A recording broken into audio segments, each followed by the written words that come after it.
Ya sekali lagi kepada tamu-tamu undangan kami. Dapat kamu nak kemana lagu? Ya, biar kapena jo karate minta lagu Nantaraga dan itu pula tamu-tamu di sana kita dan kapasan minum atau makanan kantin kita namanya diokan dan kami persilakan untuk memesan minuman atau makanan kakak. Dan sebelumnya buat saya kujur mudi mohon maaf kalau sekiranya kehadiran kedatangan di sana kok kurang sasih jo sapo maklum kita dari sari pasua jarang bertamu ya karilan saja palabi ya selamat datang selamat beberapa sebelum sudah melalui beberapa salon di Rendang Komari selalu kita bangun jabatan hati kita Pak Arek tali silaturahmi kita berencana sambil melestarikan kesenian tradisi ya kasih ngalang dua Pak dua itu baru singgalang ina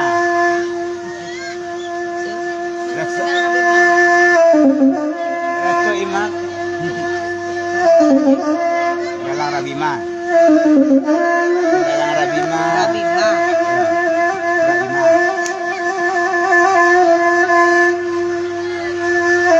Jangan pakai kalam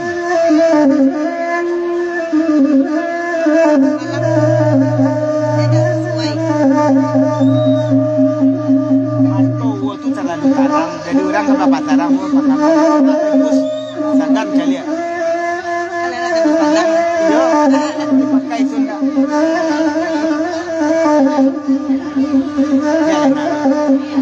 ya ini narima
Halo cek satu.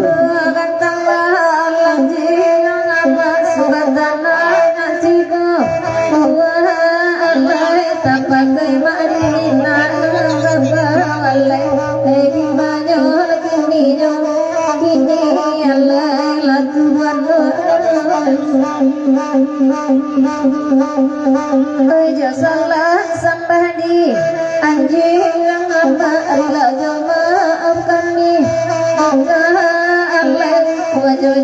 kok tak dalam walai lagi banyak minum ini Allah lakukan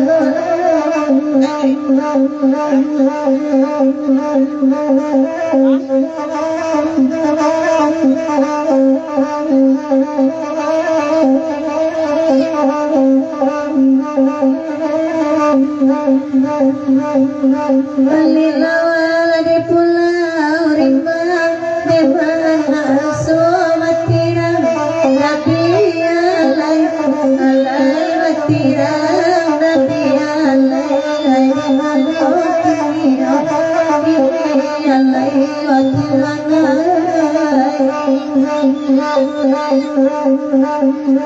Eko gawa minta dikembang dengan bahasa ampunan Nabi alai alai ampunan Nabi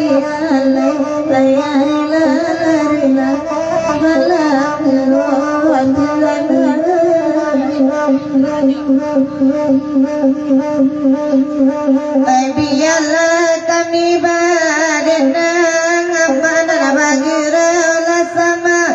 lamgo alai alai sama lamgo alai karam den adinyo den jinyo junan kan duagai ko ajo kaben maragam dema ito paare sama lamgo alai alai lo sama lamgo alai garam den adinyo den jinyo junan kan duagai kasih alam jaya. Sekali lagi kepada tamu-tamu kami berbuat selamat datang kaum sultan dan ansuan-ansuan lah bersama anak lagu bagian lapena jauh karate surekanlah lagu nantaraga antakan kebentas nak jadi kami menenangkan supaya tembak nak malam tolong dia mau salto dalau bagi anak lagu kasih alam jaya.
Thank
you.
situasi dalam dan kita suatu belalah dulu bangkit bukan toh ya karena kembali permintaan dari Bang Anto DTKP dari Bang Anto lagu Bamika lagu penarakan banyak bahasa dong dangdut itu lagu Cancang Kambiang dari Bang Anto dan ucapan selamat Baburau salam dulu Bang Anto kepada di sana itu kemudian hadir pada malam istimewa kepada sepakat tuan rumah panitia acara berau itu pada malam ini selamat Baburau salam suntua itu Pak Arek tadi Baburau sadok mereka. Selamat datang kepada rombongan dari Tarong di Bang Hendro dan kawan-kawan alhamdulillah hadir begitu pada malam. Karena kami dan baru juga masih di belakang sama merapai kita ngomong. Kita lagi dulu ke Cancang Kambiang dari Bang Anto.